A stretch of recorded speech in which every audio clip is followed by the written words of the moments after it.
কালের সাক্ষী হয়ে দাঁড়িয়ে আছে শালবন বিহার। কুমিল্লার ময়নামতির সবুজ প্রকৃতির বুকে লুকিয়ে থাকা এই প্রাচীন বৌদ্ধবিহার শুধু একটি প্রত্নতাত্ত্বিক নিদর্শন নয়, বরং হাজার বছরের ইতিহাস, সংস্কৃতি ও সভ্যতার এক জীবন্ত দলিল। দূর থেকে দেখা লাল ইটের স্থাপনাগুলো যেন অতীতের গল্প শুনিয়ে যায়, আর প্রতিটি ধ্বংসাবশেষ বহন করে প্রাচীন বাংলার গৌরবময় অধ্যায়ের স্মৃতি। অষ্টম শতাব্দীর এই বৌদ্ধবিহার একসময় ছিল জ্ঞানচর্চা ও ধর্মীয় সাধনার গুরুত্বপূর্ণ কেন্দ্র। এখানে ভিক্ষুরা অধ্যয়ন, ধ্যান ও গবেষণায় সময় কাটাতেন। আজও সেই অতীতের ছাপ খুঁজে পাওয়া যায় বিহারের কেন্দ্রীয় মন্দির, কক্ষ ও প্রাচীন স্থাপত্যের নিদর্শনগুলোতে। প্রতিটি ইট যেন বহন করে শতাব্দীর পর শতাব্দীর ইতিহাস।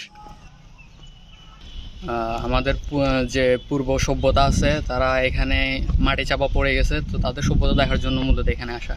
দেখতেছি সুন্দরই লাগতেছে, ভালোই। তাদের সভ্যতা তারা আগে অনেক কিছুই করছে। এখানে যে এত বড় বড় যে দালান কোঠাগুলো তৈরি করছে, এগুলো দেখতে আসলে খুবই সুন্দর।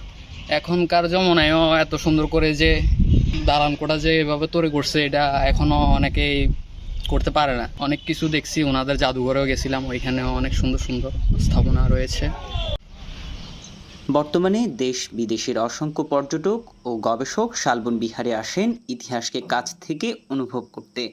কেউ ছবি তোলেন, কেউ ঘুরে দেখেন প্রাচীন স্থাপত্য, আবার কেউ খুঁজে ফেরেন অতীতের হারিয়ে যাওয়ার গল্প।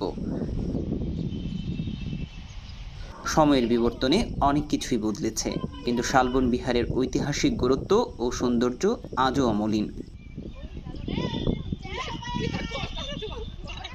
আসছিলাম ফটিকছড়ি, চট্টগ্রাম জেলা ফটিকছড়ি থানার অন্তর্গত আবদুল্লাপুর গ্রাম থেকে। আমি এবং আমার ভাইদের নিয়ে আমরা এখানে ঘুরতে আসছি এবং দেখতে আসছি, এবং ঐতিহাসিক স্থানগুলো দেখার মাধ্যমে আমাদের জ্ঞানের পরিধি বাড়ে এবং বিভিন্ন প্রত্নতাত্ত্বিক স্থানগুলো আমরা জানতে পারি।